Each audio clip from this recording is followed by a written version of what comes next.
Today we bring three stories from various pages of Reddit. Here is the first story. My life took a dramatic turn in 2010. I was happily married to my wife, and we welcomed our first child into the world. Little did I know that a storm was brewing right next door.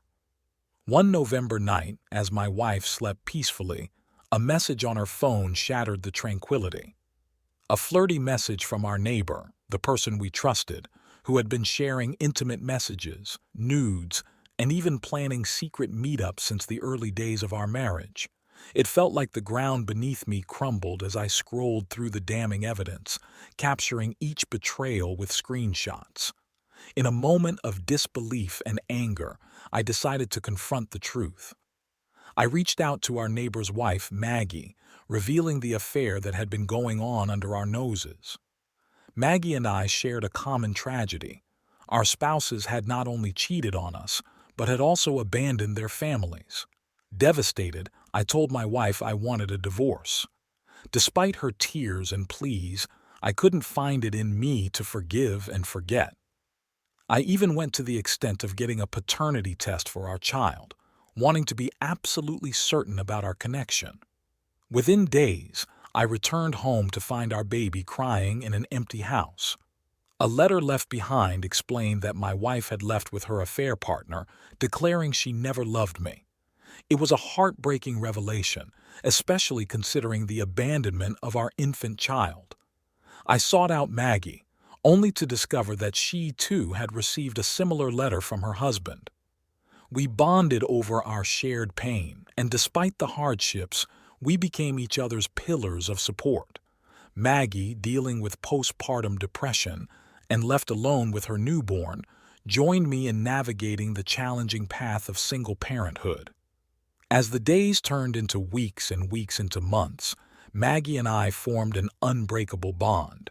She became a mother figure to my child, and we decided to face the world together. We became engaged a year later and married in 2013. Our love grew, and we welcomed another child into our lives in 2015. In 2018, as our family thrived, a revelation shook us. My son accidentally stumbled upon a picture of my ex-wife. Faced with the inevitable questions, Maggie and I decided to protect him from the harsh truth. We told him that his birth mother had tragically died in a car accident, and Maggie had been his loving caretaker since he was 6 months old. 2 days ago, my world took an unexpected turn when I received an anonymous email that would bring back a flood of emotions. As I opened the message, the words hit me like a ton of bricks. I want to see my son and want my family back. It was from my estranged ex-wife, the one who had left me and our child a decade ago. In a mix of shock and disbelief, I decided to share the message with Maggie, my pillar of strength.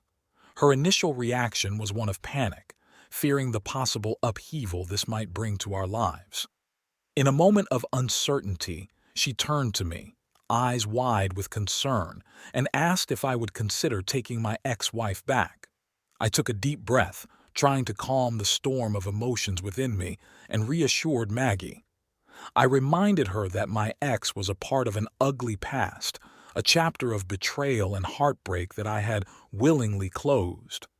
I looked into Maggie's eyes and affirmed that I would never leave her, never go back to a person who had once shattered our lives with deceit.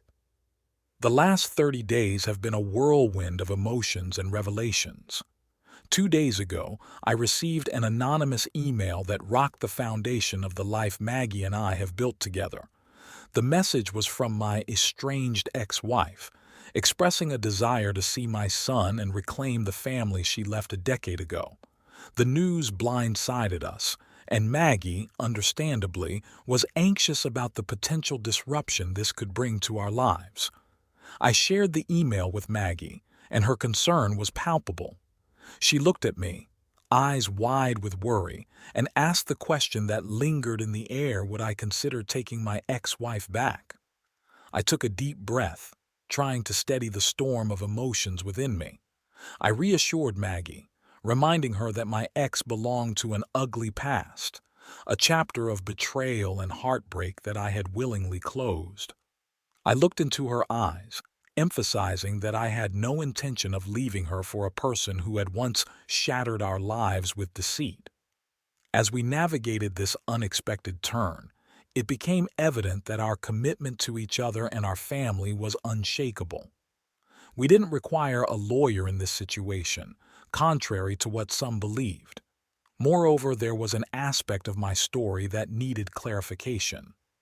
I had divorced my ex before marrying Maggie, and it seemed she was unaware of this fact. I also held full custody of my son, a status that might now be challenged with her return. To address the legal concerns, I consulted a friend who was a lawyer.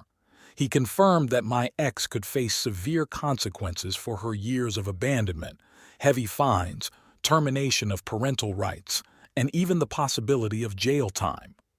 He explained that if a parent fails to physically contact a child for over a year, there's a 99% chance of termination of parental rights.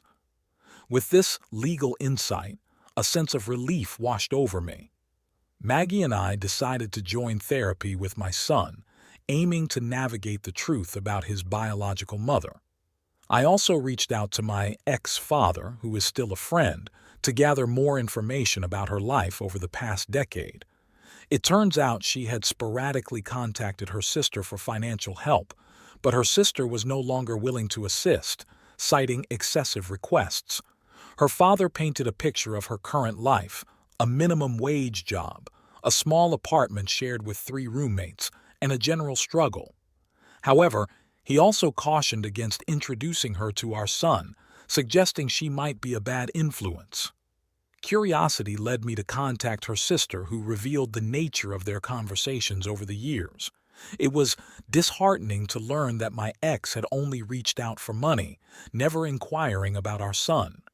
Furthermore, she informed me that the affair partner was imprisoned for assault since 2015, which brought a surprising sense of satisfaction.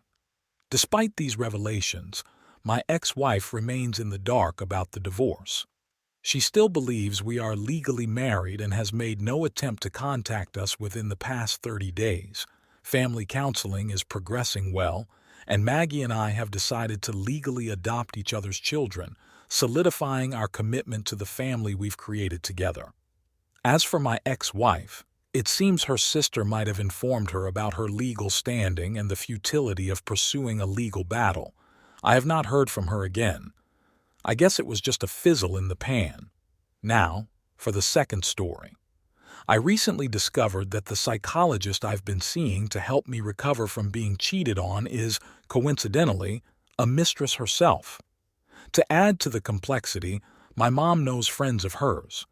This revelation has left me incredibly uncomfortable, especially considering that I've been told to let go and overcome this by someone who seems to empathize more with the perpetrator than with the victim. In this case, me. I understand that psychologists are human and can make mistakes, but they also deal primarily with vulnerable people and hold significant power. I believe they should be responsible and know their own limits. I was already angry before, but now I find myself even more upset, questioning how she could look me in the eyes and advise me to forgive my ex, sympathizing with whatever disorder in his life supposedly drove him to hurt me. I feel the psychologist's advice is biased and unprofessional. Instead of referring me to a more suitable therapist, she seems to be taking a stance that aligns more with the perpetrator. Frankly, I want to find a new psychologist, but I'm not sure if firing her is even possible. Interestingly, my divorce lawyer is also a cheater. Initially disturbed by this revelation, I found that it actually made him a better lawyer. He provided insights into the mind of a cheater and helped me move past feelings of vengeance. However, lawyers are different from psychologists, the latter being meant to support health and well-being. If I were any worse off, this situation could send me spiraling. Being a therapist myself, I understand the importance of remaining unbiased when treating people. While psychologists are human and may have their own experiences and biases, there's an ethical responsibility to prioritize the client's well-being. I believe my psychologist has the choice to refer me to other providers if she feels she can't stay neutral, and I hope she is able to do that. Nevertheless, I can't shake the concern that her own experiences and biases might be influencing my treatment. Now, for the third story. I'm a 29-year-old guy, and my now ex-wife, who's 28, reached out to me today to apologize for cheating and expressed a desire to talk again. My initial response was to block her. I've pretty much given up on romantic relationships after the divorce, and her text reminded me of the loneliness I've been feeling. A few years post-separation, she's telling me she's disgusted with her actions, has gone through therapy, and wants to reconnect. I'm aware she lost her job during the pandemic, and I know lockdown has likely left her feeling very lonely. However, her reasons for reaching out now feel obvious and, frankly, selfish. While I can't see myself forgiving her, her message made me realize how lonely I am. I've gone on a few dates post-divorce, but they fell off. One woman I was seeing wanted exclusivity, but on the first night left her phone open with a Tinder conversation saying the complete opposite. That experience, along with the effort I've put into relationships only to be let down, has made me jaded. I want to clarify that I'm not misogynistic, and I've met fantastic, loyal, caring women. My personal struggle is the time and effort involved in being a good partner, only to have it figuratively spit on. The constant disappointment has understandably made me jaded. I'm grappling with a bunch of reasons for this. Despite my libido and attraction to attractive women, meaningless encounters don't fulfill me. I'm adventurous but prefer that with a singular person who cares about me as I do about them. The second issue is that I've dealt with infidelity in the past, always with attractive partners. I've been avoiding a woman I went on a few dates with because, while we hit it off, I'm not as physically attracted to her as others. It feels wrong to string her along when I don't have the same feelings for her, but I can't seem to get over this hang-up that attractive partners are more likely to cheat. I'm in a bit of a tangled mess of emotions, and I ended up rambling again.